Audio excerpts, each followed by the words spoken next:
Hi, Anthony. It's nice to... It's been a long time. It has been a long time. I think the last time we talked was at a premiere for a J.J. Abrams-produced Star Trek movie. So let's start there. What did you learn from your experience working on the new movies that you brought to Star Trek Discovery? Oh, man, it's a long answer. I loved making those films, and I love the people I made the films with, both the creatives, with the cast.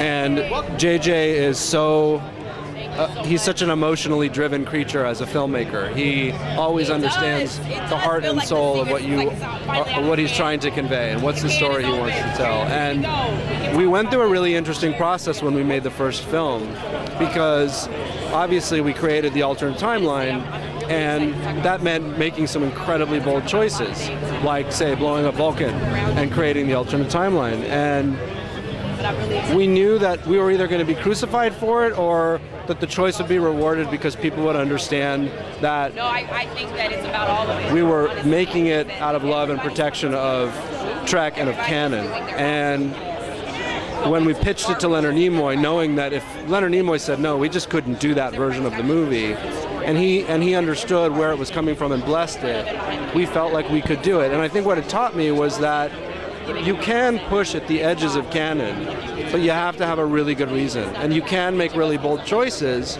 but you have to have a really good reason. And you can't make those choices independently. You must run them through many, many people. Many Trek fans, and we happen to have the benefit of having a lot of Trek fans on staff. So every choice is constantly questioned and analyzed, and well, what happens if we do this? What will people think? Is this too much of a violation? Is it not? You know, can we go further? Have we gone too far?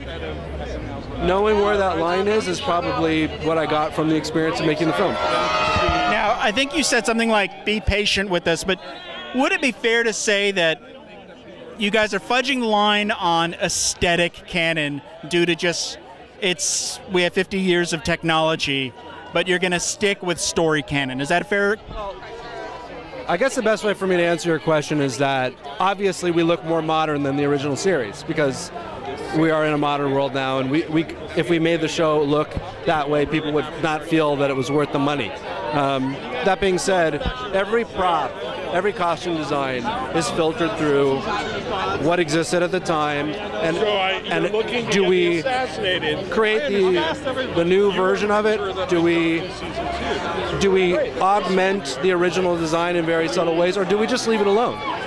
And when I say every prop and design choice, I mean every prop and design choice. So I think you'll see a lot of tips of the hat to devices from the original series and the timeline.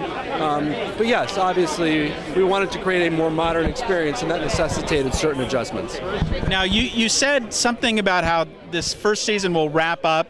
What are you planning, kind of a season-long arc for every season? Yes, it wraps up, and it creates new situations. And there's a certain point when you're working through the story arc of a season where you begin to have ideas that you fall in love with that you realize cannot go in that season. And so you start putting them on index cards and thumbtacking them to the board, and then suddenly that becomes the next season. And late in this season, we're about to start shooting the final episode now, and so late in the season, a very strong emotional idea became clear to all of us, and we said that's what season 2 is going to be about. So if we get a season 2, the seeds are going to be planted at the end of season 1. So cliffhanger, you're going to set up a season 2, you think? You're asking me a tricky question. I'm trying to figure out how to answer it. You're being very sneaky. I think the audience has to have a satisfying experience of the season. I think they have to feel it's come full circle and that they've had an arc. So I think we can have an arc, and we can also set up where we want to go next season. Those two things aren't necessarily mutually exclusive. One quick question. So much has been talked about war, darkness, etc.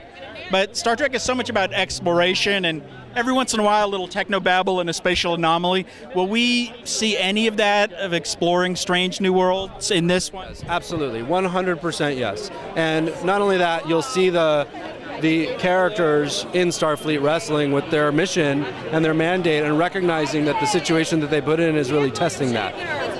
They are very aware that it's a peacekeeping mission. They're not supposed to be at war, and that's not their mandate, and that's not what they were trained for.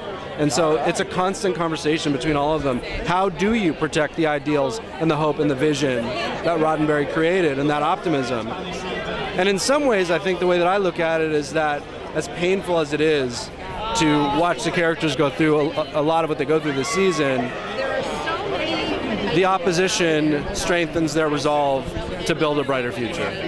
Would you ever go back to the movies for Star Trek? Sure. If the circumstances were right, sure. Just with JJ or anyone? I'll do anything with JJ. Anything he asks me, I'll do it. I will commit right now.